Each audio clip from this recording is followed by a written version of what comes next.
The wind of the great steppe never stayed still.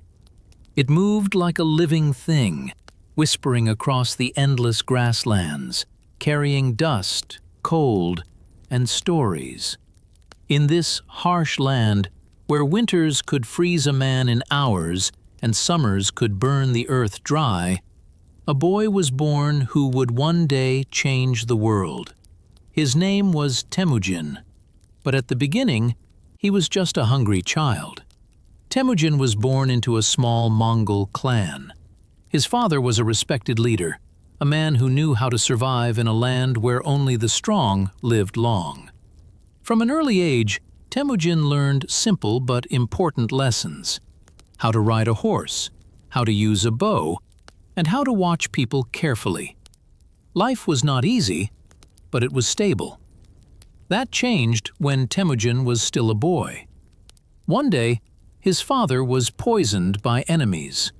It was a quiet death, but its impact was loud and brutal. Without their leader, the clan saw Temujin's family as weak. One by one, people left them. Friends disappeared. Allies turned away. Soon, Temujin, his mother, and his siblings were alone. They were abandoned in the middle of the steppe. Hunger became their constant companion. There were days when they had nothing to eat but wild roots. Sometimes they caught small animals, sometimes not. Winter was the worst. The cold cut through their clothes, and the wind felt like knives on their skin. Temujin watched his mother closely during those times. She never gave up. Even when her children cried from hunger, she stayed strong. She told them stories of their ancestors, of warriors and leaders, of people who survived impossible hardships. She reminded them that they were not weak, even if the world treated them that way. Those words stayed with Temujin. But survival was not only about nature, it was also about people. One day, Temujin and his brothers found a fish in a river. It was a rare moment of luck. Food like this could mean the difference between life and death. But instead of sharing it equally, Temujin's older half-brother took control of the food. He acted like a leader. Temujin did not accept this. The argument grew stronger, turning from words into anger. For Temujin, this was not just about food. It was about power, respect, and survival. In a moment that would shape his future, Temujin made a hard decision. He killed his half-brother. It was a shocking act, especially for a boy. But in the steppe, life was not guided by softness. It was guided by necessity.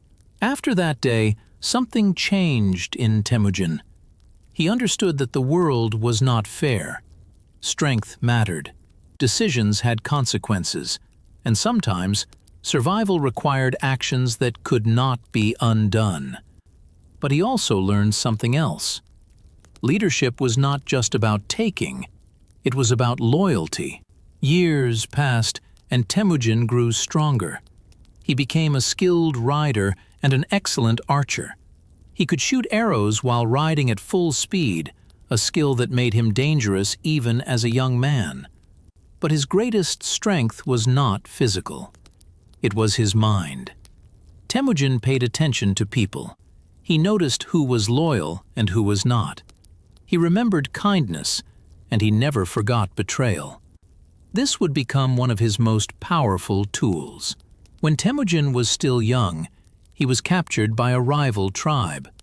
They saw him as a threat, even then. He was tied up and forced to wear a wooden collar around his neck. It was heavy and uncomfortable, a symbol of slavery. He could not move freely. He could not escape easily. Many would have given up in that situation. Temujin did not. He watched. He waited. At night, when the guards were less careful, he looked for a chance. One evening, he saw it. A small moment of weakness in his captors. That was enough. Temujin escaped. The escape was not easy. He ran through the dark, hiding in rivers, staying silent, moving carefully. At one point, he found help from a stranger who chose to protect him instead of turning him in. That moment stayed with Temujin forever. He learned that loyalty could come from unexpected places, and when someone showed him loyalty, he would remember it. After escaping, Temujin returned to his family. But he was no longer just a boy trying to survive. He had a goal. He wanted power, not just for himself, but to make sure he would never be weak again, never abandoned, never hungry. Temujin began to gather people around him, not just from his own clan, but from others as well. He welcomed those who were poor, rejected, or treated unfairly. He offered them something rare, a chance to belong. In return, he asked for loyalty, and many gave it. What made Temujin different from other leaders was simple but powerful. He did not only trust people from noble families. He chose followers based on skill and loyalty, not birth. A man who was brave and honest could rise, even if he came from nothing. This idea was new, and it attracted many people. Slowly, Temujin's group grew. It was still small compared to the great tribes of the steppe, but it was strong. More importantly, it was united. Temujin had learned from his childhood. He knew what it felt like to be abandoned. He would not allow that to happen again. But the steppe was not a place where rising power went unnoticed. Other leaders began to see Temujin as a threat. Conflicts started, small fights at first, then bigger ones. Temujin was stepping into a dangerous world, a world of war, alliances, betrayal, and ambition. And this was only the beginning. The hungry boy from the steppe was changing. He was becoming something more, something stronger, something the world had never seen before. The steppe was no longer just a place of survival for Temujin. It had become a battlefield. By now, Temujin was no longer a lonely boy struggling for food. He was a young leader with a growing group of loyal followers. They were not the strongest army on the steppe, and they did not have the richest resources, but they had something more powerful. They believed in him. Temujin understood something many leaders did not. People fight harder when they feel valued. He remembered his childhood clearly. The hunger, the betrayal, the feeling of being abandoned. He knew what it meant to be treated as nothing. So he built his leadership differently. He rewarded loyalty. He shared food. He promoted people based on skill, not family name. For many, this was revolutionary. But not everyone liked this change. On the Mongolian steppe, power was usually controlled by noble families. Leadership passed from father to son. Temujin's way threatened that system. He was giving power to common people, shepherds, hunters, even former enemies. To traditional leaders, this was dangerous. To ordinary people, it was hope. One of the biggest challenges Temujin faced came from someone he once trusted deeply, his childhood friend, Jamuka. As boys, Temujin and Jamuka had sworn brotherhood. They called each other Anda, a bond stronger than friendship. They shared dreams, rode horses together, and believed they would rise in the world side by side. But time changes people. Jamuka believed in tradition. He supported the old system, where noble blood decided power. Temujin believed in something new, a system where loyalty and ability mattered more than birth. At first, the difference was small. Then it became everything. Their followers began to separate. Some chose Jamuka, respecting his noble background. Others chose Temujin, believing in his vision. The steppe was dividing, and division leads to war. The first major conflict between Temujin and Jamuka was brutal. It was not just a fight between two men. It was a fight between two ideas. Jamuka's army was larger and more traditional. Temujin's army was smaller, but more flexible and united. In the early battles, Temujin struggled. He faced defeat. He lost men. He felt the pressure of leadership more than ever before. But Temujin was not someone who gave up. He learned from every mistake. He studied how his enemies fought. He changed his strategies. He trained his soldiers to move quickly, to attack unexpectedly, and to work together as one unit. He introduced discipline, order, structure. These ideas transformed his army. One of Temujin's strongest qualities was his ability to turn enemies into allies. After battles, he did not always destroy those he defeated. Instead, he often gave them a choice: join him or face the consequences. Many chose to join, and once they did, Temujin treated them fairly. He did not punish them for their past. If they were loyal, they became part of his growing force. This made his army stronger with every victory. But war was not the only challenge. Betrayal followed Temujin throughout his rise. Allies sometimes turned into enemies. Agreements were broken. Trust was tested again and again. Each time, Temujin became more careful, more strategic, more determined. One of the most painful moments in his life came when his wife Borta was kidnapped by a rival tribe. This was not just a personal loss, it was a political one. In the steppe, family was everything. Temujin could not ignore this. Instead of acting alone, Temujin made a smart decision. He asked for help. He reached out to old allies, including powerful leaders who once knew his father. Together, they formed a temporary alliance and launched a rescue mission. The operation was dangerous, but it succeeded. Borta was rescued. This moment showed something important about Temujin. He was not just a warrior, he was a strategist. He knew when to fight, when to wait, and when to ask for help. After rescuing Borta, Temujin's reputation grew even stronger. People began to see him not just as a survivor, but as a rising power, a leader who could protect his people, a man who could win. As the years passed, Temujin's army continued to grow. His methods became more advanced. He organized his forces into units. He created clear chains of command. He enforced strict discipline. His army was no longer just a group of fighters, it was becoming a machine. Meanwhile, his conflict with Jamuka reached its peak. The final battles between them were intense. Jamuka still had strong support among the nobles, but Temujin had something different: loyalty from the people. In the end, that made the difference. Temujin won. Jamuka was eventually captured.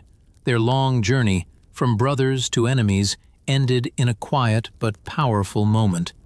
Temujin did not celebrate wildly. This victory was personal. It was complicated.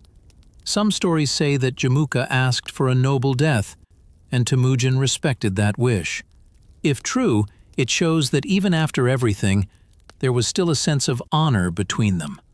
With Jamuka gone, Temujin's path became clearer. He was no longer just one leader among many. He was becoming the leader. Tribe by tribe, alliance by alliance, Temujin united the Mongol people. It was not easy. It took years of war, negotiation, and strategy. But slowly, the divisions of the steppe began to disappear. Then came the moment that changed everything. In a great gathering of tribes, Temujin was given a new title: Genghis Khan. It meant universal ruler. This was more than just a name. It was a declaration, a signal to the world that a new power had risen. The boy who once searched for food in the cold steppe, the teenager who escaped captivity, the young man who fought betrayal and loss. He had become something greater, a leader of a united people, a ruler with a vision. But Genghis Khan was not finished. In fact, his greatest challenges were still ahead, because now his eyes were no longer only on the steppe. They were on the world beyond it. The steppe had been united. For the first time in history, the Mongol tribes were no longer divided by constant conflict. Under one leader, Genghis Khan, they had become a single powerful force. But unity was not the end of his story. It was the beginning. Genghis Khan stood at the edge of something much bigger than the grasslands he had known all his life.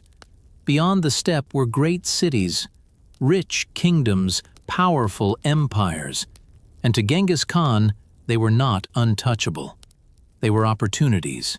At first, his goal was simple: protect his people. The Mongols had suffered for generations: attacks, betrayal, and isolation. Genghis Khan wanted to make sure that no one would ever threaten them again. But protection soon turned into expansion, and expansion turned into conquest. One of his first major targets was the Khwarezmian Empire, a vast and wealthy state that controlled important trade routes. At the beginning, Genghis Khan did not want war. He sent traders. He sent messages of peace. He offered cooperation. But everything changed with one decision.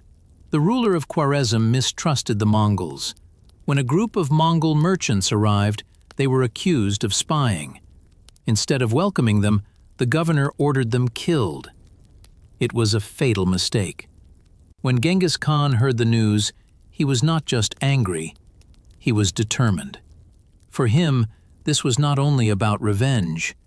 It was about respect, about sending a message to the world. The Mongols could not be insulted or attacked without consequences. The war that followed was unlike anything the region had ever seen. Genghis Khan did not fight like other rulers. He moved fast. His army could travel incredible distances in a short time. His soldiers were highly disciplined, skilled riders, and expert archers. They attacked suddenly, often when enemies least expected it. He used intelligence, spies, psychological tactics.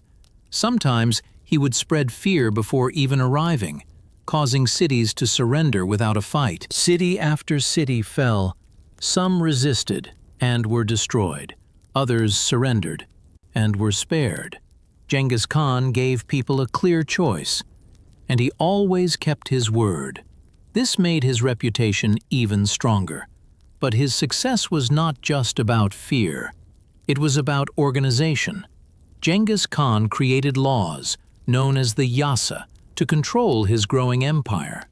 These laws applied to everyone, from the lowest soldier to the highest leader. There were rules about loyalty, discipline, and order.